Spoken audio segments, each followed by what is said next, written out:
Learning to see before you sketch. Sketching or painting out of doors is a blast. Sometimes on a Sunday afternoon, I would jump in the car and I'd take my sketchbook and watercolors to look for the perfect sketch. Sometimes it would take me just as long to find a place as it would to make the sketch. What is it I was looking for? I was looking for a good composition. Back then, I didn't know anything about what makes a good composition, but somehow I just knew it when I found one. Look at this scene by Winslow Homer. If I was going to sketch it, and I was sitting there behind him, I'd start by dividing my paper almost in half, horizontally, with the sky above, the earth below. But the dividing line is at an angle, so I'd mark that with my pencil lightly. I'd also note the upward line of the distant hills. Next, I notice that in the middle of the scene, by slightly off left, is the rectangle of a man's back, the dark rectangle there.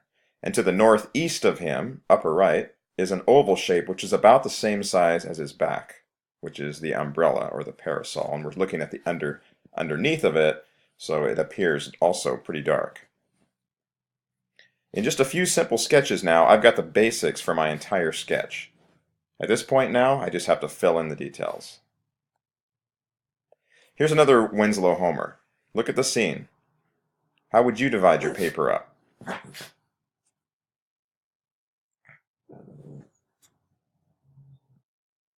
While you're at it, what dark and light tones do you see?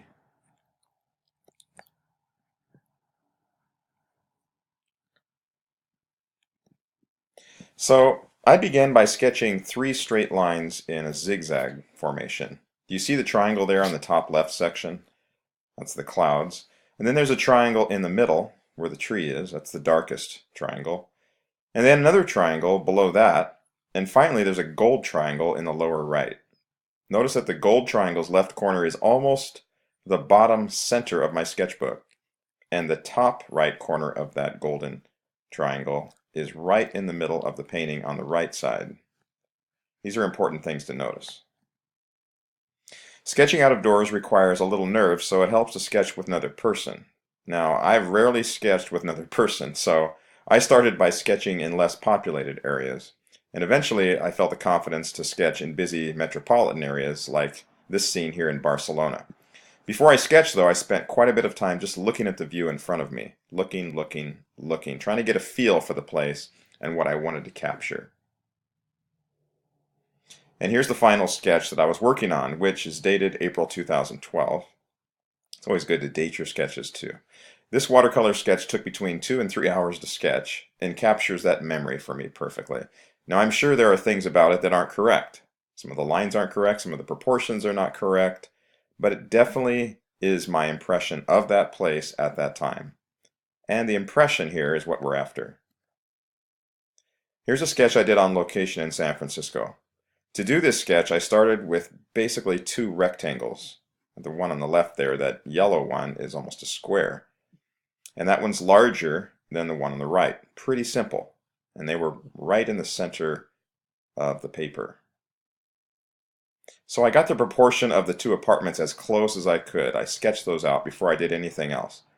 Notice I also sketched the sharp angle of the street going down. It is San Francisco.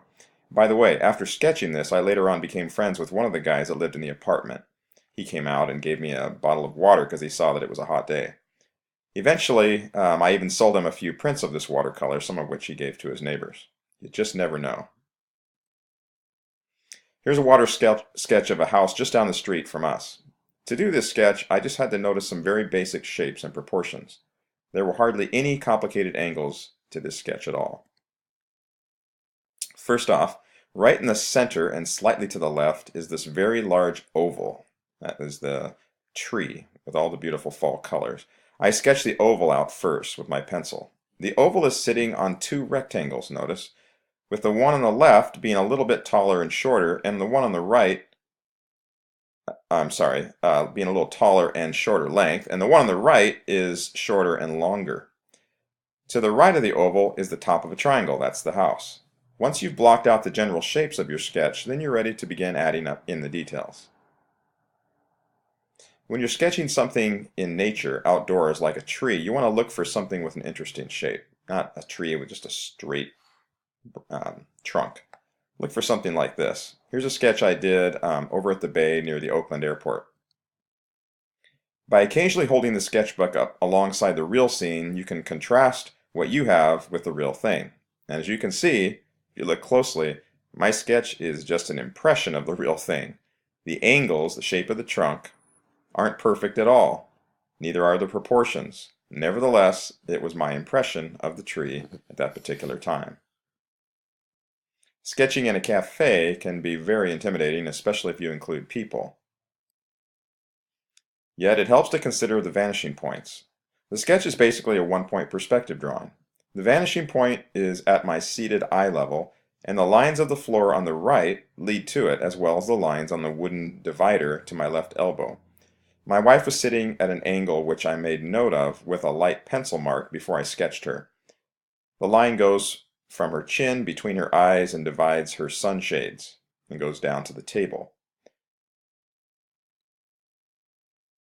Here's a sketch of an interior. This happened to be my drawing table at the time.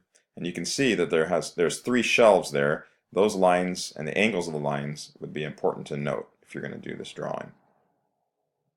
Here's another interior exercise of the house we were living in at that time. Notice that all of the lines I had to be aware of before I started, like the edge of the wall that goes into the dining room in the background, the ceiling, the curtain rod, the tiles, even the window pane shadows that are on the coffee table. All of those lines had to be accounted for. When doing a sketch like this, it's important to lightly mark off the lines. You would use your pencil to measure the angle of each line, and then transfer the angle directly onto your paper. So you might want to take the pencil, hold it out at arm's length, get that angle just right, and then without moving your pencil, put your sketchbook right up next to it. Sketching people can be painfully difficult, especially if they don't want to be sketched. On this occasion, I was very lucky that my teenage son was absorbed in the iPad when he got home from school. I knew that he would be there for a while, and I probably bribed him to stay still. What I had to take inventory of here before the sketch were the many angles that I had to deal with. From his core, there are lines projecting in various angles outward, like the arm, the legs, the back against the pillow, the face, the foot, the shin.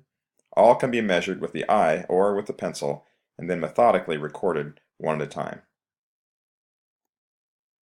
Even the most difficult objects with many angles and shapes, if you break them down into sections and shapes, they can be sketched. On this sketch, notice the horrible circle sketch of the front wheel over on the right. Obviously, I had a hard time drawing circles. That's why I sketch lightly first in pencil, and then I resketch if needed before I put on the ink. This drawing looks complicated as well, but really it's understanding that every object or scene is just a collection of smaller parts. Putting those parts in the right place and at the right size, that's the tricky part. Learning to see correctly is the first stage in learning to sketch correctly. When you're sketching a person, notice the importance of seeing the angles. Look at the angle of his torso. It's not perpendicular to the seat that he's sitting on. It is, however, parallel to the line of his forehead to his chin. Those are the kind of details, the kind of things you want to look for. Notice the angles I sketched out before drawing this guy. Just basic lines, measuring with my eyes or pencil for the length and the angle. Notice the angle of his chin to his forehead and compare that to the angle of his torso. And notice the angle of his upper back and compare that to the angle of his backbone resting against the back of the chair. All of these angles and lines are important. Once you've got the right angles and the lines and the length of the lines matched up, then you can start filling in the interior of the person or the shape or object, whatever it is that you're drawing. And then you just keep adding details until you're happy with your sketch or until he gets up and boards the plane. If you really have time, then you want to add some tones with cross-hatching or shading, or like here with just a watercolor wash. Here's a sketch of a hospital in Fresno. Let's break it down step by step. To do this sketch, I just started with some vertical lines. I started with the tallest line, which represented the closest line to my vantage point, and then added the other lines, which were all shorter since they were farther away. Next, I added the roof lines. By the way, the roof is level in real life, but I had to be true to what I was actually seeing, so a perspective required me to sketch these lines at an angle sloping towards some unseen vanishing point off to the right. Notice all of the lines representing windows all follow that same direction as the top of the roof, and then slowly, gradually flattening out as you move down the building, and eventually become parallel to the bottom edge of the sketchbook. In some instances, the bottom line of the building will actually slope upward depending on how close you are to the building. And then comes the fun part, adding in the details with your pen. It looks time-consuming, but it's really just repetitive designs that you can do quite quickly. More details begin to shape up now on the front of the building. And that's the end of the sketch. And by the way, notice the column-shaped trees in the foreground. They actually line the driveway up to the front of the hospital, so they appear larger the closer they are to you. Finally, just a little watercolor adds the life. And the shadow there, on the left, provides information to the viewer about the light source, the sun, which is coming from the right side of the scene. This adds the third dimension. So there you have it, just a few tips on how to use your eyes, and now it's time for you to get out there and give it a shot.